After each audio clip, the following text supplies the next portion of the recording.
Une histoire vraiment triste qui m'a fait couler les larmes.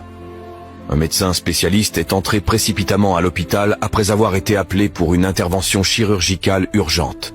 Il trouva le père du patient qui faisait des vasses et vient dans le couloir en attendant le médecin. Voyant le médecin, le père du patient s'écria « Pourquoi avez-vous pris tout ce temps pour venir? Ne savez-vous pas que la vie de mon fils est en danger? N'avez-vous pas le sens de la responsabilité ?» Le médecin a souri tout timidement et a dit « Je suis désolé, je n'étais pas à l'hôpital. Et je suis venu aussi vite que j'ai pu après avoir reçu l'appel. » Il continue en disant « Je vous prie de vous calmer pour que je puisse faire mon travail. » Me calmer, vous dites?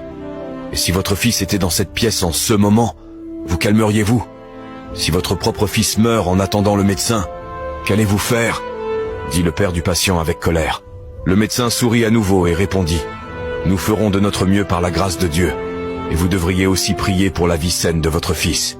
Donner des conseils quand on n'est pas concerné, c'est si facile, murmura le père du patient.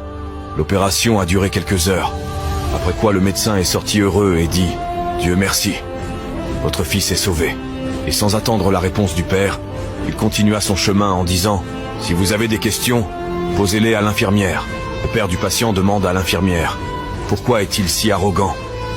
Il ne pouvait pas attendre quelques minutes alors que je lui ai demandé des nouvelles de l'état de mon fils. L'infirmière répond les larmes aux yeux. Son fils est mort hier dans un accident de la route. Il était à l'enterrement quand nous l'avons appelé pour l'opération de votre fils. Maintenant qu'il a sauvé la vie de votre fils, il est parti en courant pour achever l'enterrement de son fils. Moralité: ne jugez jamais personne parce que vous ne savez jamais comment est sa vie et ce qu'il traverse. Dieu vous bénisse abondamment. Merci de vous abonner, de commenter et de partager.